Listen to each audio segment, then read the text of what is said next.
penalty shootout going, Richard? Well, basically what's going to happen, each team will have 5 players each. They'll all have a penalty stroke going alternative against the opposition goalkeeper. And if the score is still tied after those 5, it'll then go into a penalty stroke sudden death. So if it gets in that situation, then the first team that misses will be out. So this is a very, very harsh way to be out of the World Cup. I've suffered this fate myself with the Australian team in Bombay in 1982 when we had flick-offs against Germany, and they beat us, and they went through to play in the gold medal game against Pakistan. Pakistan went on to win the gold medal in Bombay. So we've got a penalty stroke situation here. It's a very tense situation for the crowd, the players, the umpires and everybody. It's funny, there's a funny situation arises here. The players feel sorry that this has to happen. There's no other way they can do it without playing extra.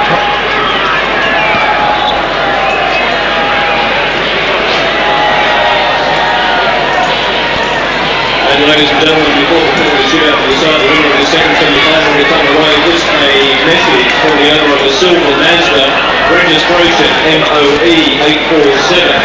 Silver Mazda MOE 847. I don't know how you've done it, but let your engine go.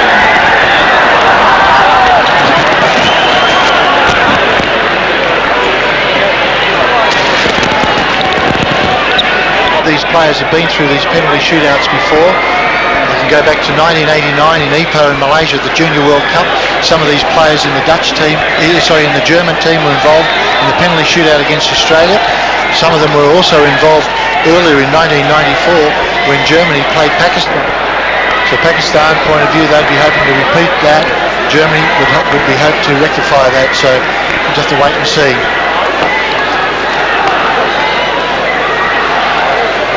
Santi Deo. Into the northern end of the ground, umpires Pryor and Deo. Pakistan to take the first penalty stroke.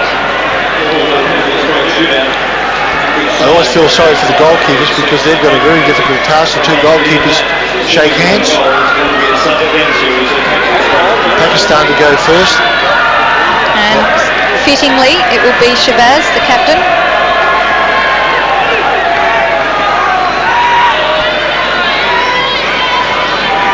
Management of both teams would have been talking to their respective 5 players, telling them to focus on what their role is. Just focus on scoring their particular penalty stroke. Don't change your mind. Don't have second doubts about what you're going to do. Pick a spot and go for it. Of course, most of these players will have their favourite spot to flick the ball into, whether it's high right or low left or whatever. When we refer to that, we always refer to it in relation to the goalkeeper's left-hand side or right-hand side. So players just moving back out onto the pitch. No one's going home yet. Santi Deo, no doubt been in this situation plenty of times before. A little smile for Shabazz. The first man up gives the crowd a wave, and they love him. Why not? Fairly relaxed by the looks of it. Well, he's a superstar. But he'll even be a bigger superstar if this goes in.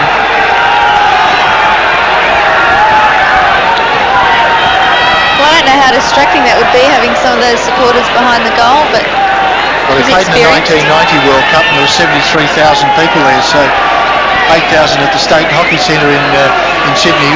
I don't think would be that daunting for him. So it's Shabazz up against Christopher Reitz, the German keeper.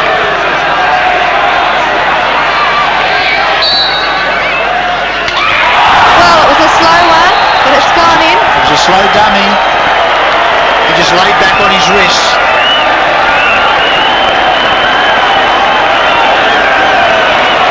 Shabazz just stepped forward and then laid back on his wrist. Oh, he mispushed it. He was very lucky. He tried to go the other corner and went very off the heel of the stick, in fact. Now we have Meinhardt. Yes, Sven Meinhardt will take the first for Germany.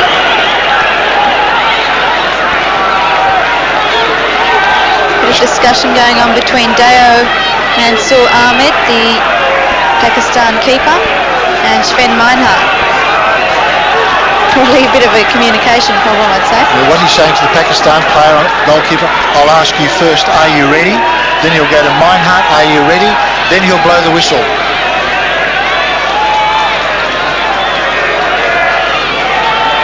Manzoor, the goalkeeper from Pakistan. Then Meinhardt, such a powerful person. Even if Mansour saved it, he runs the risk of being knocked back into the goal. Expect plenty on this.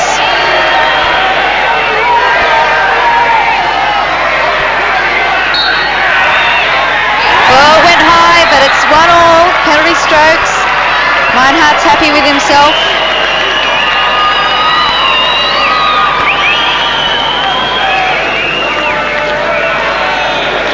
Yes, above the goalkeeper's head. Of course, the poor old goalkeepers are caught between, there it is again from the other angle.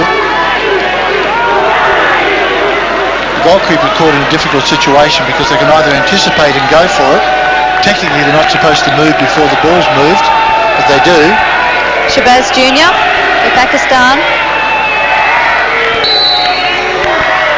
It's in for him.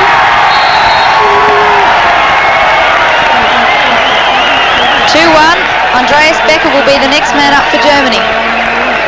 You see it in the replay, again to the goalkeeper's left. Easy as you like, that's it from the other angle.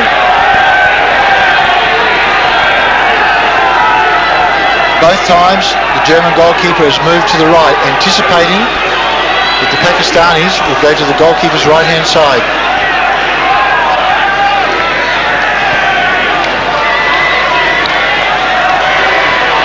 Becker.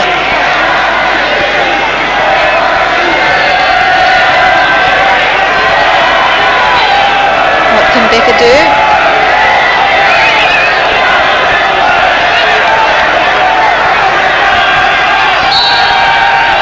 Becker's got it too, he goes top left.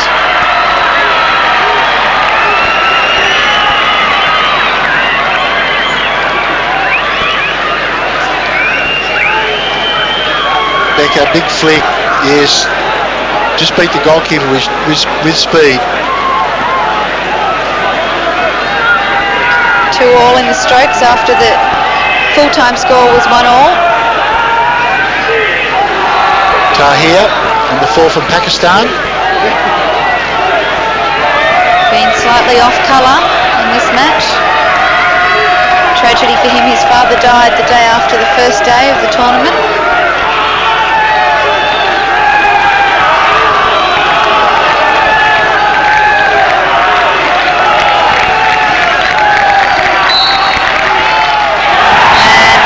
Went totally the wrong way.